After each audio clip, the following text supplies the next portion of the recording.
آج کی میری یہ کہانی معاشرے میں عورتوں پہ ہوتے ہوئے ظلم کی عکاسی کرتی ہے۔ دیکھتی آنکھوں اور سنتے کانوں سے اردو وائس سینٹر کی طرف سے میری پیاری یوٹیوب فیملی کو خوش آمدید۔ اگر آپ چینل پر نئے ہیں تو پلیز میرے چینل کو سبسکرائب کریں تاکہ آپ کو ملتی رہے چینل اپڈیٹس۔ آپ کا ایک سبسکرائب ہی میری طاقت ہے۔ سارا ان خواتین میں تھی جو پوری طرح سے معاشرے کے تیور نہیں سمجھ پاتی، مگر ان کو نہایت اہم ذمہ داریاں سونپ دی جاتی ہیں۔ سارا کا باپ ذمہ دار کاشتکاری کے علاوہ اس کی سرکاری ملازمت بھی تھی۔ اس کی 3 بیویاں تھیں۔ سارا کی ماں شہر میں اور دوسری بیویاں گاؤں میں رہتی تھیں۔ سارا اپنی ماں کی اکلوتی بیٹی تھی۔ وہ 5 سال کی تھی جب اس کے والدین کا آپس میں جھگڑا ہو گیا۔ اس کا باپ محمد احمد دونوں بیویوں کو ایک گھر میں رکھنا چاہتا تھا۔ اس بات پر احمد اور سارا کی ماں میں تکرار ہو گئی۔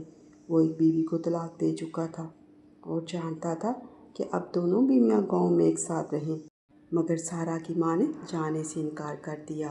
محمد احمد نے اس کی بات کا برا منایا کیونکہ اس کی بڑی بیوی کو کوئی اعتراض نہیں تھا اس بات کا کہ اس کو پہلی بیوی کے ساتھ رہنا پڑے۔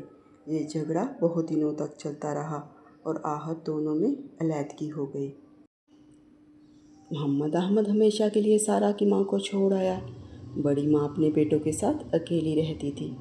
اسے گھر سنبھالنے میں مشکل پیش آ رہی تھی۔ کام کاج کی زیادتی برداشت نہ ہوتی تھی۔ اسے ایک نوکرانی کی ضرورت تھی۔ ایک دن اسے خیال آیا کیوں نہ احمد کی بیٹی کو اپنے پاس رکھ لوں، شوہر کی نظروں میں بھی اچھی ہو جاؤں گی اور کام کاج کے لیے لڑکی بھی مل جائے گی۔ اگرچہ سارا ابھی گھر سنبھالنے کے لائق نہیں تھی، مگر اوپر کا کام کر سکتی تھی۔ بس یہی سوچ بختو نے احمد کو بھڑکانا شروع کر دیا کہ بیٹی کی دیکھ بھال ہم زیادہ بہتر طریقے سے کر سکتے ہیں۔ وہ عورت پتہ نہیں کتنی آزاد خیال ہے جو تمہارے ساتھ نہیں آئی، نہ جانے سارا کو کس راہ پر ڈال دے۔ محمد احمد نے معصوم سارا کو ماں کے سائے سے محروم کر دیا۔ آخر وہ بختو کی باتوں میں آ گیا اور بیٹی کو اپنی سابقہ بیوی کے گھر سے لے آیا۔ وہ بیچاری روتی بلکتی رہ گئی لیکن بے بس مجبور ہونے کی بنا پر کچھ نہ کر سکی۔ وہ اپنے باپ کے دیے ہوئے مکان میں رہتی تھی اور محلے کے بچوں کو قرآن پڑھاتی اور کپڑے سی کر اپنا اور سارا کا پیٹ پالتی تھی۔ سارا بھی محلے کے بچوں کے ساتھ قرآن پڑھتی تھی۔ پہلے تو بختو نے اس کی بہت بغض کی، کچھ دن اس کے ساتھ بہت اچھا سلوک کیا، مگر پھر آہستہ آہستہ لڑکی کو کام پر لگانا شروع کر دیا۔ وہ ماں کو بہت یاد کرتی۔ بختو کی محبت بھی اس کے دل سے ماں کا پیار نہ نکال سکی۔ جب اس نے پیار کا لبادہ اتار پھینکا تو سارا اور دہل گئی۔ بختو اسے پڑھنے بھی نہیں دیتی تھی، جبکہ سارا اپنی خواہش کا اظہار سوتیلی ماں سے کرتی تو وہ یہی کہتی کہ بعد میں پڑھ لینا۔ بختو اسے کام کاج کے لیے لائی تھی، پڑھانے کے لیے نہیں۔ رفتہ رفتہ بختو نے سارا کام سارا کے سپرد کر دیا، حتیٰ کہ پانی لانا بھی بچی کی ذمہ داری تھی۔ سخت سردی میں اپنے ننھے منھے ہاتھوں سے ان کے برتن مانجنا اور اپنی ماں کو یاد کر کے روتی تھی۔ لیکن پرائے دیس میں کون اس کی سنتا؟ وہ باپ کے گھر میں اجنبی بن کے رہ رہی تھی۔ جب بیاہی بہنیں رہنے کے لیے آتی تو اس کے لیے اور بھی آزمائش ہوتی۔ ان کے بچے سارا کے ہم عمر تھے۔ وہ سارا دن کھیلتے اور یہ کام کرتی۔ اگر کچھ کہتی تو بختو پیٹ ڈالتی۔ تو میرے نواسے نواسیوں سے جلتی ہے؟ اس کی ایک نواسی ثنا سے سارا کی بہت بنتی تھی۔ دونوں ایک ساتھ اٹھتی بیٹھتی۔ جب وہ چلی جاتی تو سارا بہت دنوں تک اداس رہتی۔ وہ اکثر دعا کرتی کہ یا اللہ مجھے میری ماں سے ملا دے یا اس جہنم سے نجات کے لیے کوئی راستہ بنا دے۔ اس کے معصوم ذہن میں موت کا تصور ہی چھٹکارا بن کر آتا تھا۔ وہ ہر وقت یہی سوچتی تھی کہ اللہ نے اس کی کیسی قسمت بنائی ہے کہ گڑیوں کے گھروندے بنانے کے بجائے وہ گھر کے وسیع عریض آنگن میں جھاڑو لگاتی ہے۔ اس کی ایک آرزو تھی وہ کسی طرح قرآن پاک پڑھ لے۔ وہ قرآن پاک پڑھنے والی محبت باش نظروں سے دیکھتی کیونکہ اسے ان میں اپنی ماں کا چہرہ نظر آتا تھا۔ وہ جہاں پانی بھرنے جاتی تھی وہاں اس کی ملاقات ایک نیک دل خاتون سے ہو گئی۔ لوگ اس کو بی بی کہتے تھے۔ سارا نے بی بی سے درخواست کی کہ وہ اسے پڑھایا کرے۔ بی بی اس کے حالات سے واقف تھی۔ اس نے فوراً حامی بھر لی۔ اب وہ پانی بھر کے بیوی کے گھر جاتی اور قرآن پاک پڑھ کے واپس آ جاتی۔ اس نے بیوی سے درخواست کی تھی کہ یہ سب اس کی ماں کو پتہ نہ چلے۔ اب وہ بڑی ہو رہی تھی، اس لیے اگر ذرا بھی دیر ہوتی تو بختو ماں کئی سوال کرتی کہ تو کہاں گئی تھی؟ تب وہ یہی جواب دیتی کہ کنویں پر رش ہونے کی وجہ سے دیر ہو گئی۔ سارا بہت لگن اور توجہ کے ساتھ قرآن مجید پڑھ رہی تھی۔ ایک دن سبق یاد کرتے ہوئے اسے دیر ہو گئی۔ گھر پہنچی تو ماں نے جلتی ہوئی لکڑی سے اسے جلا ڈالا۔ اسی وقت سارا نے باپ کا آنا ہو گیا۔ اس نے بختو کو برا بھلا کہا اور سارا کو اس سے چھڑوایا۔ بختو نے جب دیکھا کہ احمد بیٹی کی طرفداری کر رہا ہے تو اس نے سارا پر الزام لگا دیا کہ نہ جانے کس کے ساتھ ہوتی ہے۔ پانی بھرنے جاتی ہے تو بہت دیر لگاتی ہے۔ میری اتنی عمر نہیں کہ کنویں سے گھڑے بھر کر لاؤں۔ تمہاری لاج کا خیال میں نہیں کروں گی تو اور کون کرے گا؟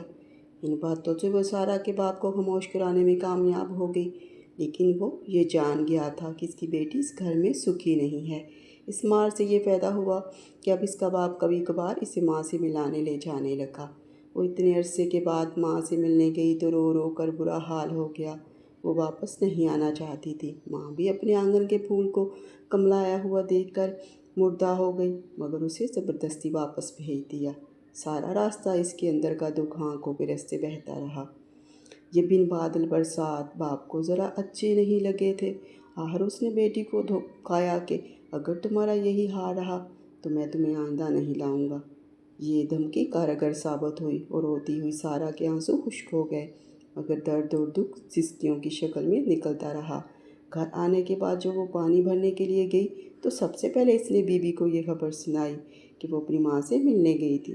اس کے چہرے کی تابندگی دیکھ کر بیوی بھی خوش ہو گئی۔ انہیں یہ بچی بہت پیاری لگتی تھی۔ انہوں نے سارا کی تربیت میں جو رہی سہی کسر تھی وہ پوری کر دی۔ 13 سال کی عمر میں اس نے قرآن پاک ختم کر لیا، مگر اس کے باوجود بیوی سے ملنے ضرور جاتی تھی۔ جوانی دھنک رنگوں سمیت اس کی عمر کے دروازے پر دستک دے رہی تھی۔ اس نے ایسا قد کاٹ اور رنگ روپ نکالا کہ بختو پریشان ہو گئی۔ سارا کو دیکھ کر کسی کا بھی دل ڈول سکتا تھا۔ لمبا قد، سراہی دار گردن، آنکھوں میں سوگواری تاثر، جھیل جیسی آنکھیں جب ہوتی تو فضا کو بھی سوگوار کر دیتی۔ کوئی یہی نہیں سوچ سکتا تھا کہ ان خوبصورت آنکھوں میں کتنا درد چھپا ہوا ہے۔ بیوی کا ایک بیٹا عادل شہر میں ڈاکٹر کی تعلیم حاصل کر رہا تھا۔ وہ چاہتی تھی کہ سارا ہمیشہ کے لیے اس کے گھر آ جائے۔ انہیں عادل کی تعلیم مکمل ہونے کا انتظار تھا۔ وہ آخری سال میں تھا۔ ایک دن سارا بیوی کے گھر آئی ہوئی تھی کہ عادل آ گیا۔ وہ اس جنگلی ہرنی کو دیکھتا رہ گیا، پھر بولا، ویرانے میں بھی پھول کھلتے ہیں۔ وہ اس بات کو نہ سمجھ سکی۔ اس کی دودھ جیسی سفید رنگت پر ایک عجیب سا اندیکھا رنگ پھیل گیا۔ عادل کی محبت باش نظروں نے اس کا چہرہ ہی گلنار نہیں کیا، بلکہ اس کی مرجھائی ہوئی روح تک شاداب ہو گئی تھی۔ یہ حسن شادابی عادل کی نگاہوں سے پوشیدہ نہ رہ سکی۔ بیوی اسی دن کے انتظار میں تھی۔ انہوں نے عادل سے پوچھا تو وہ مان گیا۔ بیوی چونکہ اس کے گھر کے حالات سے واقف تھی، اس لیے انہوں نے محمد احمد سے بات کرنا مناسب سمجھا کہ ہو سکتا ہے بختو مفت کی نوکرانی ہاتھ سے نہ جانے دے اور اس رشتے سے انکار کر دے۔ وہ موقع کا انتظار کرنے لگی۔ اسی دوران عادل نے گاؤں میں اپنا کلینک سیٹ کر لیا اور کئی ملاقاتیں سارا سے بھی ہوئیں۔ اسے یہ لڑکی بہت پسند آئی۔ اگرچہ وہ پڑھی لکھی نہ تھی، لیکن اسے حالات نے سمجھدار باشعور کر دیا تھا۔ وہ بہت خاموش طبع اور صبر والی تھی۔ عادل اس کی خوبصورتی سے متاثر ہوا تھا۔ ایک دن جب بختو گھر پر نہیں تھی تو بیوی نے احمد سے بات کرنے کا ارادہ کیا۔ وہ اس رشتے پر حیران رہ گیا اور سارا کو خوش بخت سمجھنے لگا۔ باپ کے منہ سے ہاں سن کر سارا کو یقین آیا کہ اس کی قسمت ایسی خوبصورت کروٹ بھی لے سکتی ہے۔ بختو بیٹی کے گھر گئی ہوئی تھی۔ واپس آئی تو محمد احمد نے کہا کہ اس نے سارا کا رشتہ طے کر دیا ہے۔ یہ بات بجلی بن کر بختو پر گر گئی۔ وہ سوچنے لگی، اب میرے گھر کا کیا ہوگا؟ اگر یہ بیاہ ہی گئی تو گھر کا کام کون کرے گا؟ سارا گھر تو اس نے سنبھالا ہوا ہے، لیکن وہ احمد کے فیصلوں سے ڈرتی تھی جو اٹل ہوتے تھے۔ مگر اس کے ذہن میں یہ بات بیٹھ گئی کہ سارا کی قسمت ان کی بیٹیوں سے بھی اچھی ہے۔ خیر سارا کی شادی ہو گئی۔ باپ کے گھر سے واجبی سا جہیز ملا۔ البتہ اس کی ماں نے